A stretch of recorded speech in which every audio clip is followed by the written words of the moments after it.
Hello dear students, I hope you all are fine and doing well. Last video में हमने half yearly examination का math का paper solve किया था, जो आधा रह गया था, पूरा नहीं हो पाया था। तो इस वीडियो में हम बचे हुए क्वेश्चंस को सॉल्व करने की कोशिश करेंगे। क्वेश्चन है, write the definition of line segment and रे। तो यहां पर हमें एग्जैक्ट डेफिनेशन लिखनी है विद फिगर, लाइन सेगमेंट और रे की। तो आइए लिखते हैं कि लाइन में हमें क्या लिखना है। तो definition of line is a line segment extended endlessly on both sides is called a line.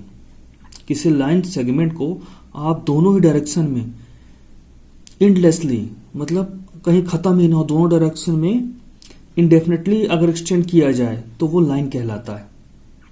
यानी कि लाइन में ना तो ही ना एंड पॉइंट होते हैं, ना ही उसकी फिक्स्ड लेंथ होती है। दस a line segment A B extended on both sides, और इसमें एरो बना देते हैं दोनों डायरेक्शन में। और दोनों डायरेक्शन में एरो का क्या मतलब होता है? Arrows in opposite direction indicate that the line is endless. आपको हमेशा कैपिटल लेटर का यूज करना है, जैसे ए बी यहां पे मैंने बनाया हुआ है। और अगर स्मॉल लेटर यूज करना तो फिर एक से ही काम चल सकता है, L M N E T C को हम लोग यूज कर सकते हैं। तो डायग्राम आप देख पा रहे हैं। तो ए बी एक लाइन सेगमेंट है, यानी फिक्स्ड लेंथ वाला फिगर। अब ए डायरेक्शन देखिए, इसकी ए के लेफ्ट में भी है और बी के राइट में भी एंडलेसली क्या है, एक्सटेंड हो रही है। तो ये जो फिगर बनेगा वो कहलाएगा लाइन। और अगर आप ए बी सी डी ऐसा कैपिटल लेटर से नहीं लिखना चाहते हो तो स्मॉल लेटर का भी यूज किया जा सकता है। जैसे मैंने यहां पे लिखा लाइन एल, अगर कैपिटल ए कैपिटल बी, जैसे इसको रिप्रेजेंट करेंगे तो हम इसको लिखेंगे इस तरह से। इसका नाम क्या होगा? ये दोनों तरफ एरो लगा देंगे उसके ए बी के ऊपर, A B, line A B. या आप इसको स्मॉल लेटर एल से भी लिख सकते हैं, डिनोट कर सकते हैं। तो इसमें कोई एंड पॉइंट नहीं होता और इसकी लेंथ भी फिक्स्ड नहीं होती। A line does not have a definite length. अब लाइन जो है एंडलेस होती है, इसका कोई एंड नहीं होता है। So it can not be drawn on a paper. तो किसी लाइन को आप एग्जैक्टली पेपर पे ड्रॉ नहीं कर सकते हो, सिंबॉलिक इस तरह से प्रेजेंट कर सकते हो बस। आइए देखते हैं नेक्स्ट। लाइन सेगमेंट देखिए दिया हुआ है, ए के लेफ्ट में भी एरो नहीं है, बी के राइट में भी एरो नहीं है यहां पर। यानी कि एंडलेस ये एक्सटेंड नहीं होता है, ये फिक्स्ड होता है। अब ये ए बी की लेंथ फिक्स्ड है, इसको डिनोट कैसे करते हैं? ए बी और इसके ऊपर सिंपल सा ये एरो नहीं लगाएंगे, इसमें सिंपल सा एक ऐसा लाइन, ऐसा मार्क बनाएंगे। तो इससे पता चल जाएगा कि हमने क्या ड्रॉ किया है, लाइन सेगमेंट। और कॉपी पेपर पे केवल लाइन सेगमेंट ही एक्चुअली में ड्रॉ किया जाता है, क्योंकि इसकी फिक्स्ड लेंथ होती है। कितने एंड पॉइंट होते हैं? 2 एंड पॉइंट। ए और बी क्या है? These are the end points of line segment. A line segment has a definite length which can be measured. अब लेंथ डेफिनेट होती है, निश्चित होती है, तो आप उसको मेजर कर सकते हैं। आइए देखते हैं रे के बारे में। अ line segment extended endlessly in one direction is called रे। कोई लाइन सेगमेंट ऐसा है जो एक डायरेक्शन में एंडलेसली एक्सटेंड करता हो। तो देखिए ये जो स्ट्रक्चर बना है, ए के लेफ्ट में तो एक्सटेंड नहीं हो रहा, पर बी एक ही डायरेक्शन में ये आगे एक्सटेंड होता जाएगा। इसे हम कहते हैं रे। डिनोट कैसे करते हैं? ए बी और इस तरह से एरो। ए क्या है? इनिशियल पॉइंट है। यहां से पता चलता है कि ए रे जो है ए से शुरू हुई है और बी की तरफ एक्सटेंड हो रही है। इसको आप बी ए नहीं लिख सकते हैं, ये ए बी है। ए से ए इसका इनिशियल पॉइंट है, एंड पॉइंट कह सकते हैं, और बी की तरफ ये एक्सटेंड हो रही है। अब ये भी एक्सटेंड होती जा रही है, इसलिए इसकी कोई डेफिनेट लेंथ नहीं है। Ray has no definite length. Denote ऐसे करेंगे इसे। और इसमें पूछा जाता है कितने एंड पॉइंट है, तो 1 एंड पॉइंट है इसका, उसको हम कहते हैं इनिशियल पॉइंट। यानी कि ए यहां पर क्या है? A is initial point of the ray. Next question दिया है, write the supplement of each of the following angles. A is 30 degree and B is 84 degree. यहाँ पे एंगल्स दिए, इनका सप्लीमेंट फाइंड करना है। तो हमें मालूम होता है, हम जानते हैं, we know that supplement angles are those angle whose sum is 180 degree. ऐसे दो एंगल जिनका सम 180 डिग्री होता है वो सप्लीमेंट कहलाते हैं एक दूसरे के। तो 30 डिग्री की बात करें तो किसी भी एंगल का आपको सप्लीमेंट्री फाइंड करना है तो आप उस एंगल को सब्ट्रैक्ट करेंगे 180 डिग्री में। तो आइए फाइंड करते हैं supplement of 30 degree. Supplement of 30 degree क्या होगा? किसी भी एंगल का सप्लीमेंट फाइंड करना होता है तो हम क्या करते हैं, 180 डिग्री में उस एंगल को सब्ट्रैक्ट कर देते हैं। यानी 180 डिग्री में 30 डिग्री को सब्ट्रैक्ट करेंगे तो हमें वैल्यू मिलेगी 150 डिग्री। यही इसका आंसर है। हम लिखेंगे हेंस द सप्लीमेंट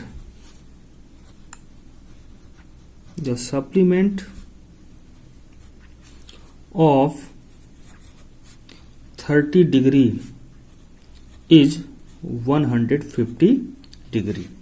ऐसे ही फाइंड करना है supplement of 84 degree. Supplement of 84 degree कैसे फाइंड करेंगे? 180 डिग्री में सब्ट्रैक्ट करेंगे 84 को। तो इसको सॉल्व करते हैं। 180 डिग्री में सब्ट्रैक्ट करने पर 84 वी गेट 96 डिग्री। तो सप्लीमेंट हेंस द सप्लीमेंट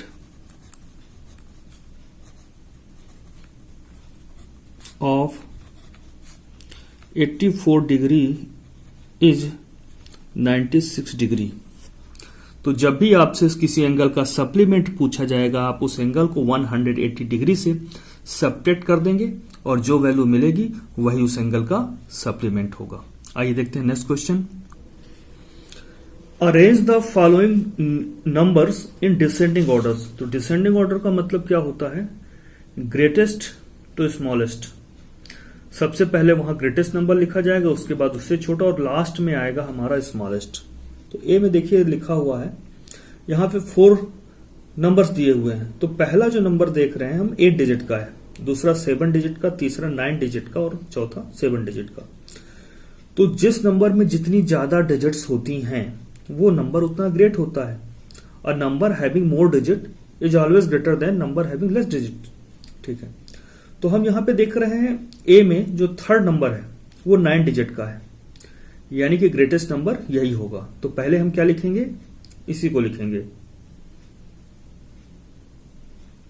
12,96,54,503। इसके बाद जो पहला नंबर दिया हुआ है 1,29,65,784, ये 8 डिजिट का है। तो 9 डिजिट का नंबर सबसे बड़ा हुआ और उसके बाद उससे छोटा नंबर क्या हुआ? 8 डिजिट का।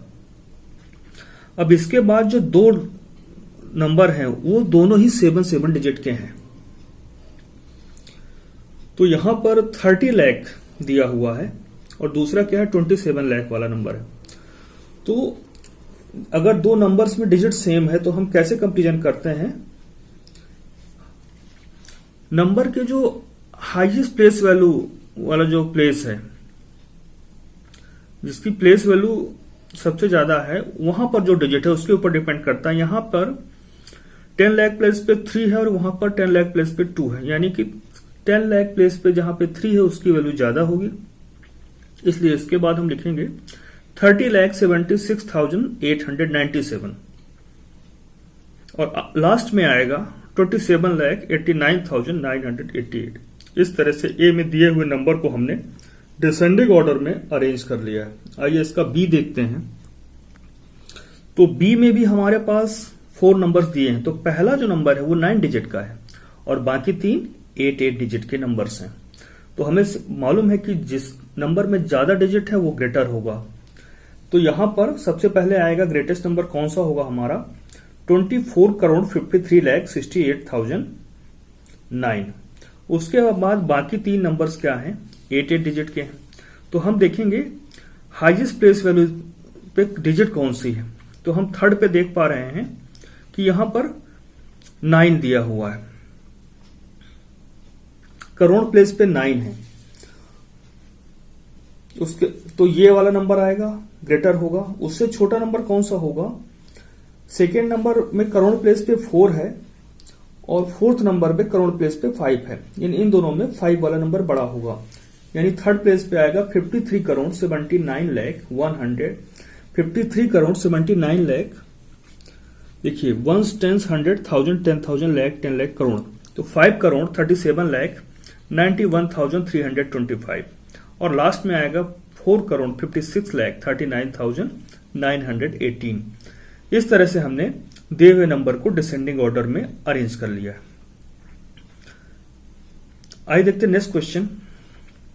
Use protractor and scale to construct the angle 45 degree and 145 degree.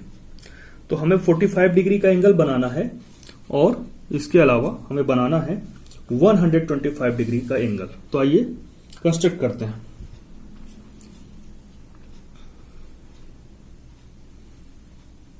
ये आप देख रहे हैं, इसको प्रोटेक्टर कहते हैं। इससे हम लोग एंगल फॉर्म कर सकते हैं, कोई भी एंगल। और ये स्केल है।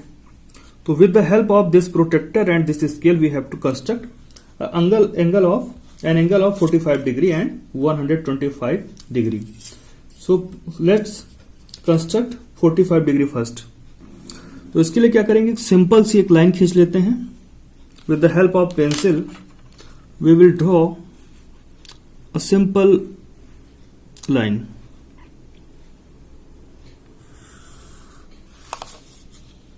Okay, now from this point of view just check it. At this point यहां पर हम क्या करेंगे, यहां पर प्रोटेक्टर का ये वाला पॉइंट रखेंगे। कौन सा पॉइंट? ये आप देख रहे हैं, ये जो ऊपर से एक लाइन आई है और एक लाइन ये गई है जहां पे क्रॉस हो रहा है, इस पॉइंट को हम रखेंगे इसके ऊपर। और बाकी जो लाइन गई है, देखिए ये सीधी लाइन चली गई है, इसको रखेंगे इस लाइन के ऊपर। तो देखिए मैं रख रहा हूं इस तरह से। पहली बात तो मैं इस पॉइंट पे पहुंच चुका हूं, ये पॉइंट मेरा इस पॉइंट के ऊपर रखा जाएगा। और ये जो लाइन गई है सीधे सीधे इस लाइन के जस्ट ऊपर होनी चाहिए।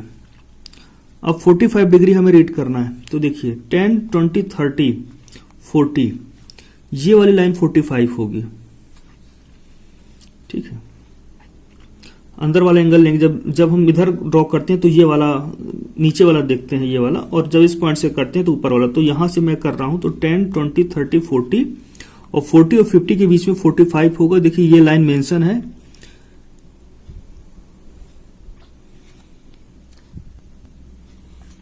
अब मैं 45 पे इसको मार्क कर देता हूं।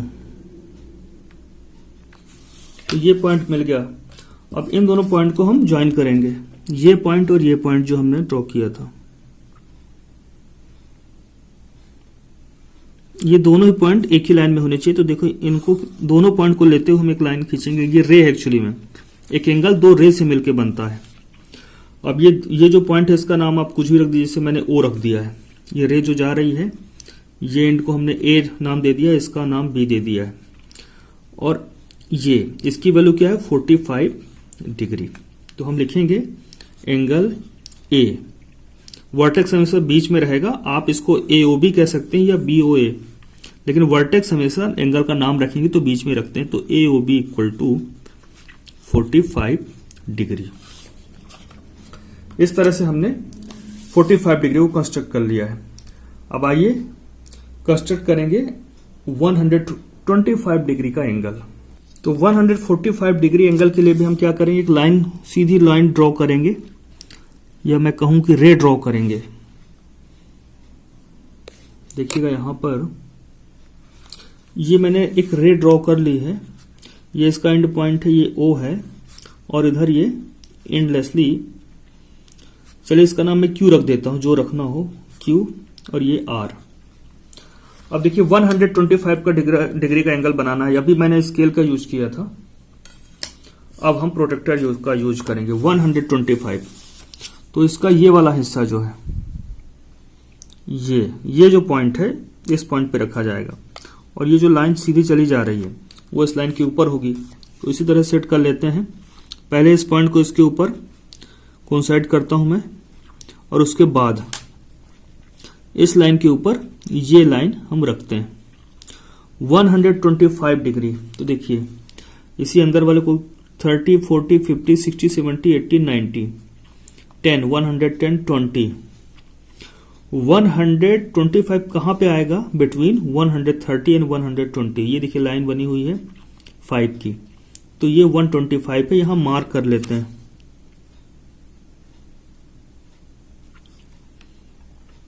ये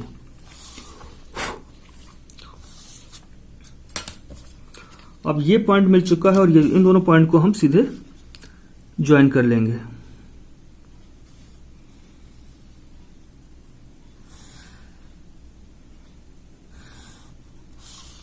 और ये इधर आप एरो लगा देंगे और इसका नाम यहां पे आप P रख देंगे, यानी कि PQR। एंगल का नाम कैसे लिखेंगे आप?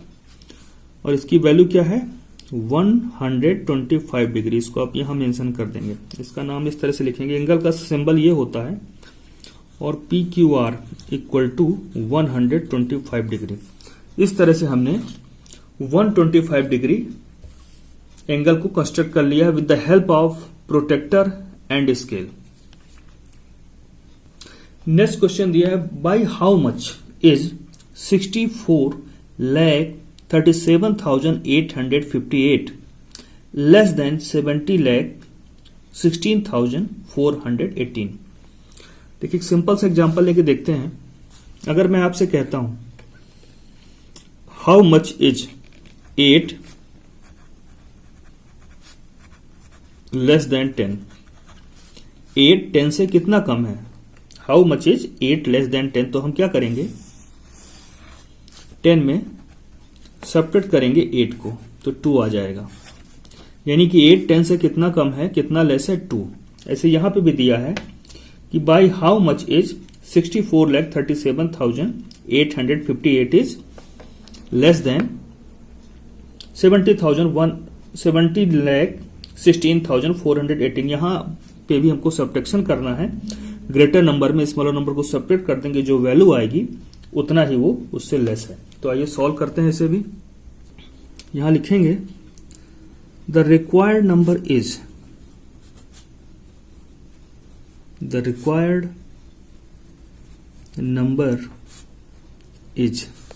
क्या होगा? आपको सीधे सीधे लेस कर देना है।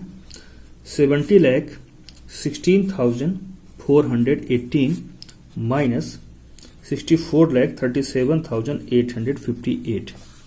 ठीक है, तो इसको सॉल्व करते हैं। चलिए, तो 70,16,418 यहां माइनस करेंगे 64,37,858 को। अब इसको सब्ट्रैक्ट करेंगे। पहले देखिए 8 में सब्ट्रैक्ट होगा। सब्ट्रैक्शन हम शुरुआत करते हैं हमेशा राइट मोस्ट साइड से, तो यूनिट प्लेस की तरफ से। तो 8 में 8 गया 0। अब देखिए 1 में 5 सब्ट्रैक्ट नहीं होगा, तो 1 क्या करेगा? बोरो लेगा नेक्स्ट हाई प्लेस की डिजिट यानी 4 से। तो 4 बोरो देके जो बोरो देता है उसमें एक सब्ट्रैक्ट हो जाता है। तो 4 में एक सब्ट्रैक्ट हो गया, तो यहां पे 3 बचा। और जो बोरो लेता है उसमें 10 ऐड हो जाता है, यानी 1 में जब 10 ऐड किया तो ये बन गया 11। अब 11 में 5 जब सब्ट्रैक्ट होगा तो क्या आएगा? यहां पर 6। अब देखिए यहां पर 3 है। 3 में 8 सब्ट्रैक्ट नहीं होगा क्योंकि 3 इज स्मॉलर देन 8। तो 3 क्या करेगा? बोरो लेगा नेक्स्ट हायर प्लेस की डिजिट से, यानी 6 से। तो 6 इसको बोरो देने के बाद बन जाएगा 5, और 3 बोरो लेके जो बोरो लेता है उसमें 10 ऐड हो जाता है। तो 3 में जब 10 ऐड होगा तो ये बन जाएगा 13। 13 में 8 को सब्ट्रैक्ट करना है, तो सब्ट्रैक्ट करेंगे तो यहां पर आएगा 5। अब चलते हैं आगे। 5 में 7 सब्ट्रैक्ट नहीं होगा, ये बोरो लेगा इस 1 से। तो ये 1 बोरो देने के बाद बन जाएगा 0, और ये 5 बोरो लेके बन जाएगा 15। 15 में 7 सब्ट्रैक्ट करेंगे तो यहां पर आ जाएगा 8। अब ये 0 है, 0 में 3 सब्ट्रैक्ट नहीं होगा, तो 0 नेक्स्ट हायर प्लेस पे जाएगा और उससे बोरो लेगा। लेकिन यहां तो खुद 0 है, ये बोरो दे नहीं पाएगा। तो ये 0 क्या करेगा? इस 7 से बोरो लेगा। तो 7 बोरो देने के बाद बन जाएगा 6, और ये 0 बोरो लेने के बाद बन जाएगा 10। लेकिन अभी से बोरो देना भी है, तो ये 10 जब बन गया और बोरो इसने दे दिया, तो जो बोरो देता है उसमें 1 सब्ट्रैक्ट हो जाता है, तो ये 10 बन जाएगा 9, और ये 0 बोरो लेके बन जाएगा 10। तो 10 में 3 सब्ट्रैक्ट होगा तो 7 आएगा, 9 में 4 सब्ट्रैक्ट होगा तो 5 आएगा, और 6 में 6 गया तो 0 लिखने की जरूरत नहीं। यानी कि यहां पर वैल्यू आ गई हमारी 5,78,560। ये नंबर जो है इससे इतना लेस है, तो इसी का आंसर का स्टेटमेंट बना लेंगे हम यहां पर। Hence 64,37,858 is less than 70,16,418 by 5,78,560। ये इसका आंसर हुआ। आइए देखते हैं नेक्स्ट।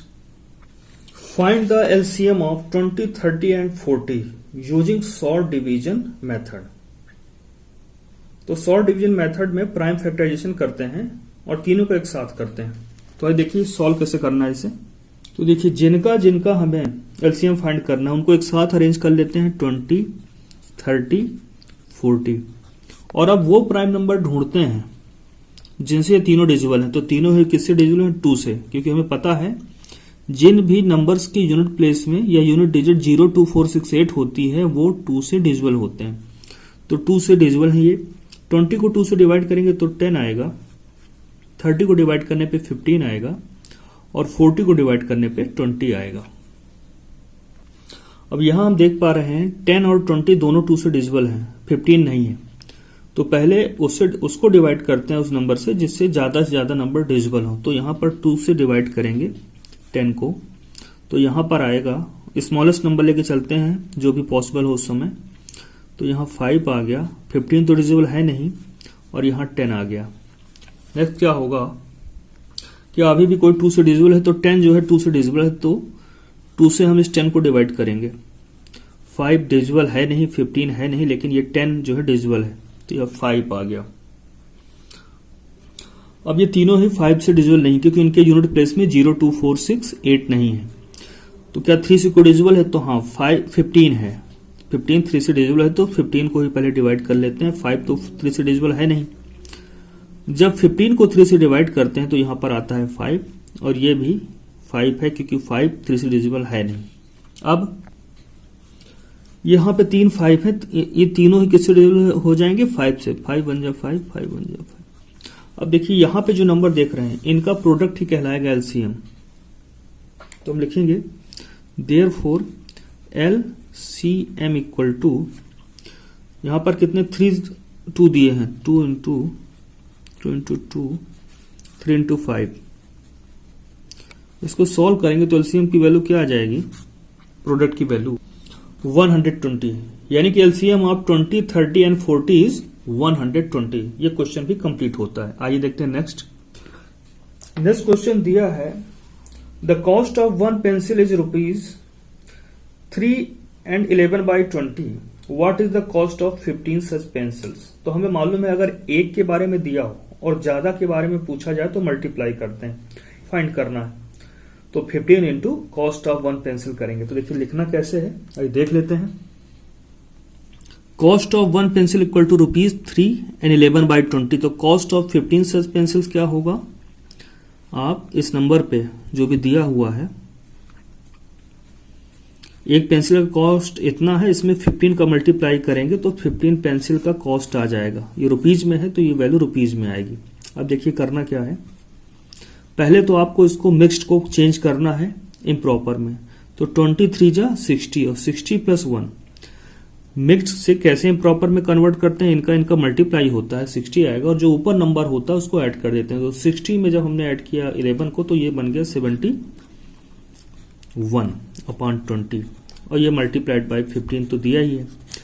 अब हमें क्या देखना है, क्या कुछ आपस में कुछ भी कैंसिल आउट हो रहा है, क्या किसी के बीच कॉमन फैक्टर है न्यूमरेटर डिनोमिनेटर में।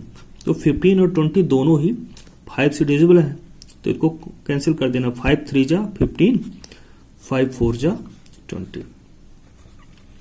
अब यहां पे वैल्यू क्या आ रही है, 71 और 3 का मल्टीप्लाई करेंगे, क्योंकि न्यूमरेटर का मल्टीप्लाई होता है और डिनोमिनेटर का। तो न्यूमरेटर का मल्टीप्लाई करेंगे तो 71 3 जा 213, और डिनोमिनेटर में आएगा 4।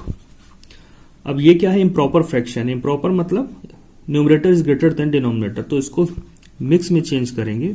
और कैसे चेंज करते हैं, न्यूमरेटर को डिवाइड कर देते हैं डिनोमिनेटर से, जो भी क्वोशिएंट आता है उसको पहले लिखते हैं।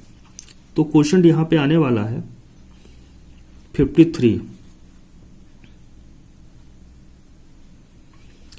रिमाइंडर बचेगा डिवाइड करने पे 1, और ये ₹53 एंड 1/4, यानी कि कॉस्ट ऑफ 15 सच पेंसिल्स क्या होगा इसका आंसर, ₹53 एंड 1/4। इस तरह से ये क्वेश्चन भी कंप्लीट होता है। नेक्स्ट है, the CF of two numbers is 12 and their LCM is 180। If one of the number is 36 find the other. तो जो चीजें दी है वो लिख लेते हैं। CF ऑफ टू नंबर्स दिया है 12, LCM ऑफ टू नंबर्स दिया है 180। अब इन दो नंबर्स में से एक नंबर जो है वो दिया है 1 नंबर इक्वल टू 36, वो दूसरा नंबर क्या होगा, द अदर नंबर इज क्या होता है, HCF और LCM को मल्टीप्लाई करते हैं और अपान कर देते हैं गिवन नंबर। जो भी दो नंबर जो इनका HCF LCM दिया हुआ है उनका मल्टीप्लाई करिए और गिवन नंबर से डिवाइड करिए। तो HCF हमारा यहां पर था 12, LCM 180 और इनको डिवाइड करना है 36 से, यानी कि 1 नंबर तो हमारा 36 दिया था। तो दूसरा नंबर कैसे फाइंड करेंगे, तो वही पता करना है। तो 180 और 36 दोनों डिविजिबल है 18 से, ध्यान दीजिएगा। 18 2 जा 18 1 जा, 18 को अगर 180 को हम डिवाइड करते हैं 8 से 18 से तो 10 आता है, और यहां डिवाइड करते हैं तो क्या आता है, 18 2 जा 36। 12 और 2 की बात करें तो ये भी आपस में डिविजिबल है, दोनों ही 2 से डिविजिबल है। तो 2 1 जा 2, 2 6 जा 12, यानी कि 6 इंटू 10 इक्वल टू 60। तो यहां पर दूसरा नंबर हमें मिल जाता है और हम लिखेंगे यहां पर, hence the other number is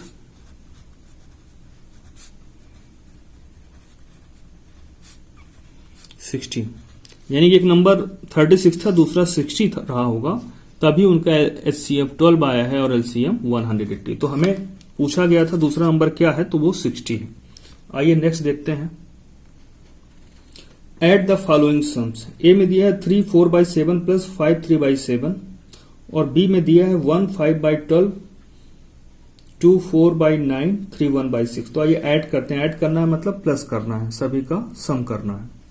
तो यहां पे जिन नंबर्स का एडिशन करना है उनके बीच प्लस का साइन प्लेस करते हैं, और पहले तो हम क्या करते हैं, मिक्स्ड को कन्वर्ट करते हैं इम्प्रॉपर में। 7 3 जा 21, और 21 प्लस 4 25/7 प्लस 5 3/7 को कन्वर्ट करेंगे मिक्स्ड टू इम्प्रॉपर। 5 7 जा 35 प्लस 3 38, 38/7। और हमें मालूम है बहुत ही आसान होता है एडिशन करना, सब्ट्रैक्शन करना, जबकि फ्रैक्शन लाइक हो। लाइक फ्रैक्शन वो होते हैं जिनका डिनोमिनेटर सेम हो। तो यहाँ पे दोनों का डिनोमिनेटर सेम है, तो इनको ऐड करना बहुत आसान है। सिर्फ न्यूमरेटर को ऐड करेंगे और डिनोमिनेटर में हम 7 जो दिया हुआ है वो रख देंगे। अब 25 प्लस 38, तो ये हो जाएगा 63/7। अब यहां पे हम क्या देख रहे हैं, ये फ्रैक्शन हमारा बना है इम्प्रॉपर, क्योंकि numerator is greater than denominator है, तो हम डिवाइड करेंगे 63 को 7 से। तो यहां पर सीधे 9 आ जाएगा, 7 9 जा 63। तो इनका सम आ चुका है 9, 7 1 जा 7 9 जा। अब जरूरत नहीं है कि हम यहां डिनोमिनेटर में अगर 1 होता है तो लिखने की जरूरत नहीं होती, इसका आंसर 9 आ चुका है। इसी तरह बी को सॉल्व करेंगे तो पहले तो सभी नंबर्स के बीच में प्लस का साइन प्लेस करेंगे और फिर क्या करेंगे, मिक्स्ड को कन्वर्ट करेंगे हम इम्प्रॉपर में। तो 1 5/12, 12 1 जा 12 प्लस 5 17/12 प्लस 2 9 जा 18 प्लस 4 22/9 प्लस 3 6 जा 18 प्लस 1 19/6। अब यहां पे प्रॉब्लम क्या है कि ये तीनों ही अनलाइक फ्रैक्शंस, यानी डिनोमिनेटर अलग अलग है। तो पहले इनको लाइक फ्रैक्शंस बनाएंगे। तो हम देखेंगे 12 9 और 6 का एलसीएम क्या है। तो इनका एलसीएम आता है 36। तो तीनों को ही डिनोमिनेटर को हमको 36 बनाना होगा। तो 17/12 को क्या कर सकते हैं, 12 में किसका इंटू कर दें, 3 का। तो ऊपर भी 3 का इंटू करना पड़ेगा, तभी ये इक्विवेलेंट हो पाएगा। 22/9 के साथ भी यही करेंगे, 4 का मल्टीप्लाई कर दें अगर, तो ये 36 बन जाएगा। तो ऊपर भी 4 का मल्टीप्लाई करना होगा हमें। और रही बात 19/6 की, तो 6 में भी आप 6 का मल्टीप्लाई कर दें तो डिनोमिनेटर 36 हो जाएगा, और 19 में भी आप 6 का मल्टीप्लाई करेंगे। अब इनको सॉल्व करेंगे तो देखिए क्या आता है यहां पर, 51/36 प्लस 88/36 प्लस 114/36। अब तीनों ही लाइक फ्रैक्शन से डिनोमिनेटर सेम है, तो इनको ऐड करना बहुत आसान है, केवल न्यूमरेटर को ऐड कर लिया जाता है। 51 प्लस 88 प्लस 114, और डिनोमिनेटर में आप क्या रखेंगे, जो डिनोमिनेटर पहले से था 36। तो जब डिवाइड करेंगे 253 को 36 से, तो क्वोशिएंट आएगा हमारा 7। आइए रिमाइंडर देखते हैं क्या आएगा, फिर रिमाइंडर 1 आएगा और डिवाइजर 36 था, यानी कि इनका सम क्या आ गया, 7 1/36। आइए देखते हैं next. In a cricket test series of 6 matches, Hemant scored 100, 200, 230, 40 and 180 and 120 runs। यानी 6 मैच खेलता है और इतने रन बनाता है।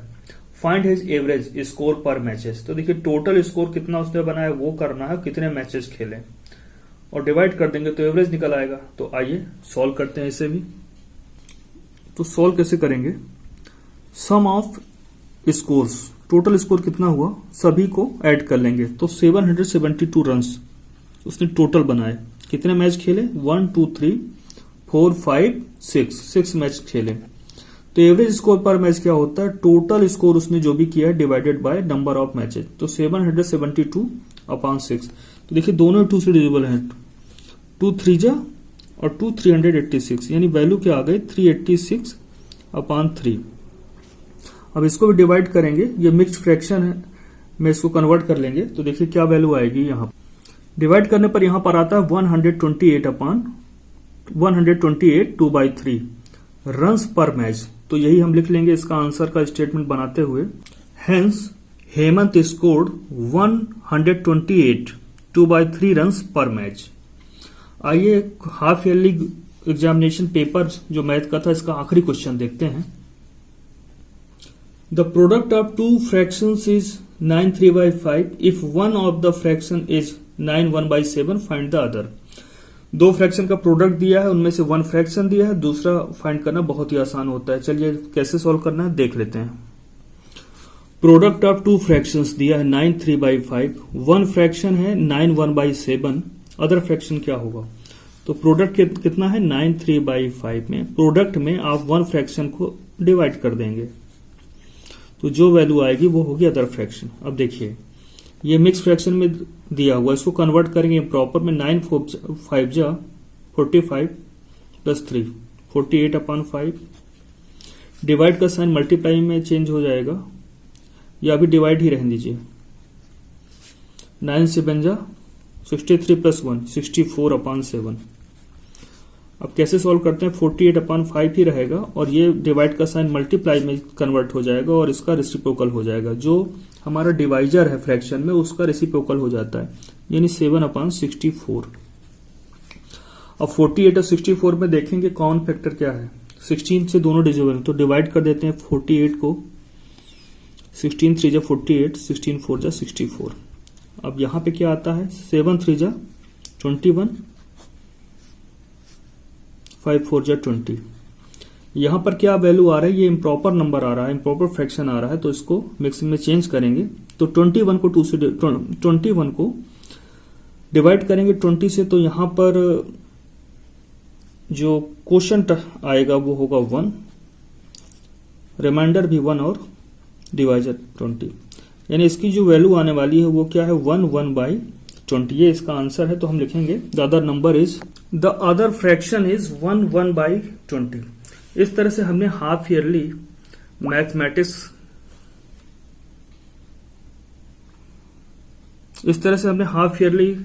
क्लास 5th मैथमेटिक्स का पेपर सॉल्व कर लिया है।